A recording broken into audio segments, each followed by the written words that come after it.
Mnamo tarehe 3 mwezi Januari mwaka 2026, majira ya usiku wa saa 7 na dakika 58, ndege za kijeshi za Marekani zilitanda katika anga la Venezuela katika mji wa Caracas na miji mingine michache, zikishambulia kambi za jeshi, miundombinu ya umeme, makazi ya watu na kisha kumteka rais wa Venezuela Nicolas Maduro Moros pamoja na mkewe, kinyume na sheria za kimataifa. Akithibitisha kuhusika na uvamizi huo, Rais Donald Trump alichapisha taarifa kupitia ukurasa wake wa X yenye ujumbe usemao: tumeendesha operesheni kubwa dhidi ya Venezuela na kiongozi wake Rais Nicolas Maduro, ambaye pamoja na mkewe wamekamatwa na kusafirishwa nje ya nchi. Operesheni hii imeendeshwa kwa kutekeleza sheria za Marekani. Taarifa zaidi zitafuata. Kutakuwa na mazungumzo na waandishi wa habari leo saa 5 kamili Marago. Asanteni kwa usikivu wenu juu ya jambo hili. Rais Donald Trump.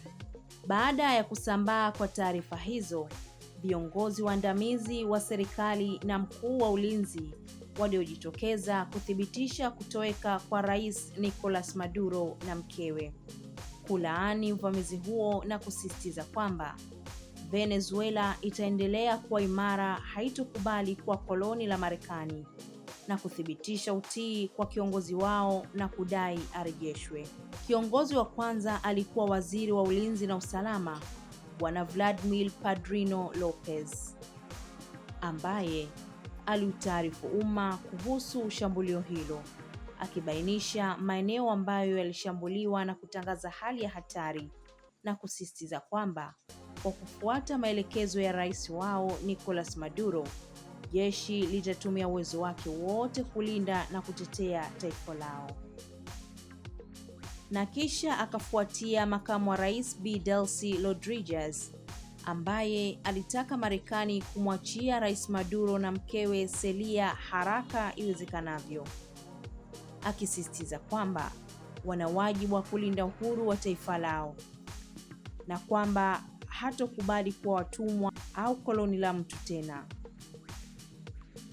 Na kisha naibu spika wa bunge Bwana Oliver Rivas, ambaye aliweka bayana kuwa wao ni wafuasi wa Chavez na kwamba daima wataendelea kuwa waaminifu na hawatasaliti taifa lao.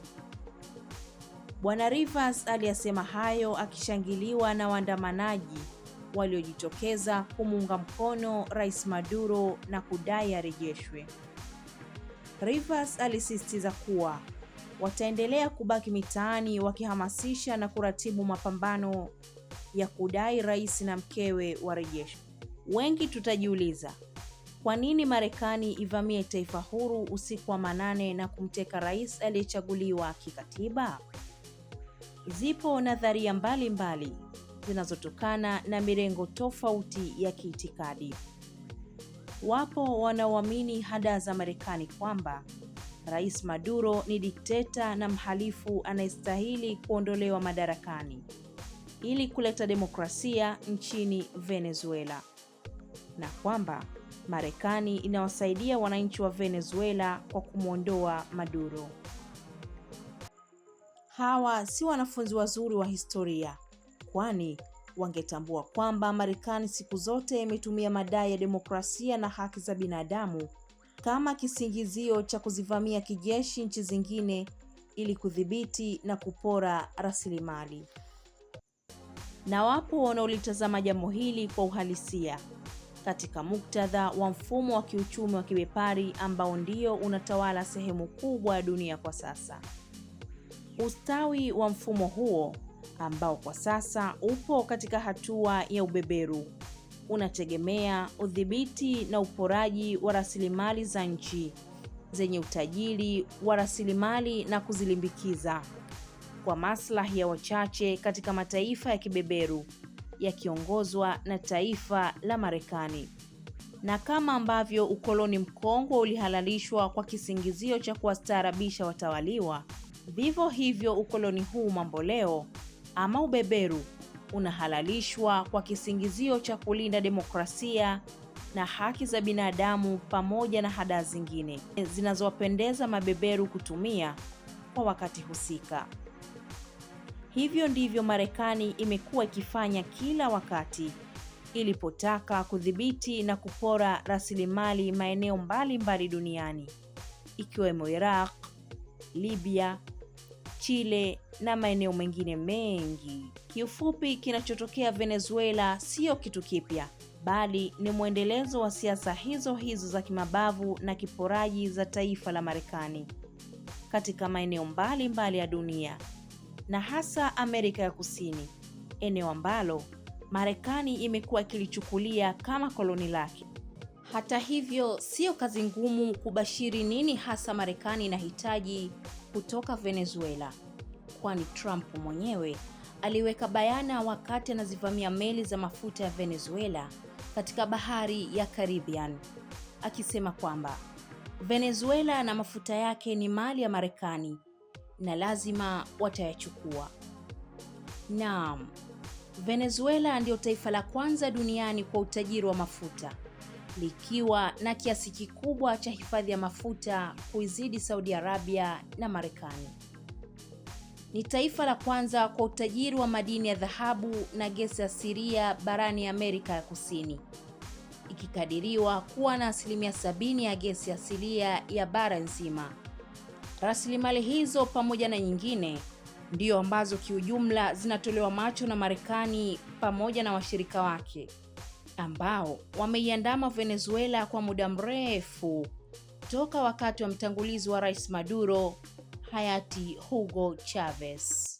Baada ya mapinduzi yaliyomweka madarakani Rais Chavez, alianza kuchukua hatua za kudhibiti rasilimali za Venezuela kwa maslahi ya wananchi wake kupitia mabadiliko ya sheria mbalimbali, ujenzi wa demokrasia shirikishi na kamati za wananchi katika maeneo yao, pamoja na kuhakikisha utajiri wa Venezuela unaboresha maisha ya walala hoi wa Venezuela pamoja na kusaidia ujenzi wa vuguvugu lao kijamaa Amerika ya Kusini.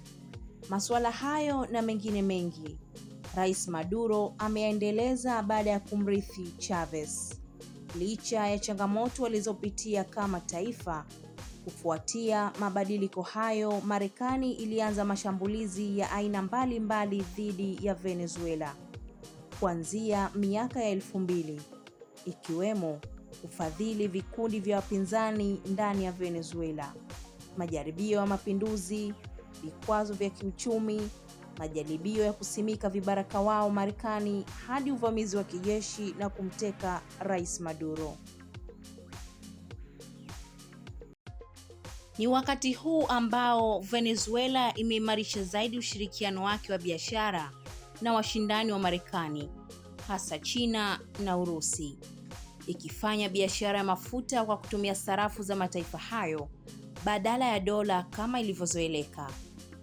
Ingawa hatua ya kutotumia dola ilitokana na kukwepa vikwazo vya Marekani, lakini nafasi ya Venezuela kijiografia pamoja na utajiri wake wa nishati kidunia ni kichocheo muhimu cha kuendelea kuididimiza sarafu ya dola ambayo tayari ilishaanza kudhoofika.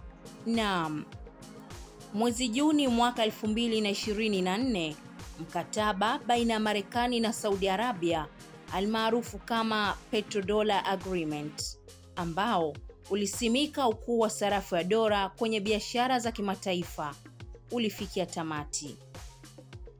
Ni kupitia mkataba huo ambao Saudi Arabia iliahidiwa kupatiwa ulinzi wa kijeshi na kisha ikaridhia kuifanya dola ya Marekani kuwa sarafu pekee ya kununulia mafuta, na hivyo kuiwezesha Marekani kutawala biashara ya kimataifa.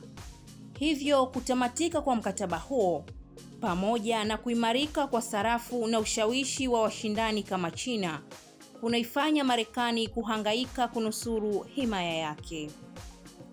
Ndiyo maana ni muhimu kukumbuka kwamba vita hii sio dhidi ya Maduro na Venezuela peke yake, bali dhidi ya taifa lolote linalojaribu kujenga mifumo yake mbadala ya kunufaisha wananchi wake. Na kwa kuwa Trump ameuthibitishia ulimwengu kwamba himaya hii iko tayari kufanya lolote kwa namna yoyote na bila kujali chochote, basi hakuna atakayesalimika. Hivyo Trump akimalizana na Venezuela, ataendelea na mataifa mengine kwa visingizio mbalimbali, kama alivyoishambulia Nigeria au wanavyoendeleza uporaji nchini Kongo. Ni wakati sasa wa wapenda haki wote tuungane kupinga unyang'anyi wa Marekani na kuizuia isiendelee kuhatarisha amani ulimwenguni.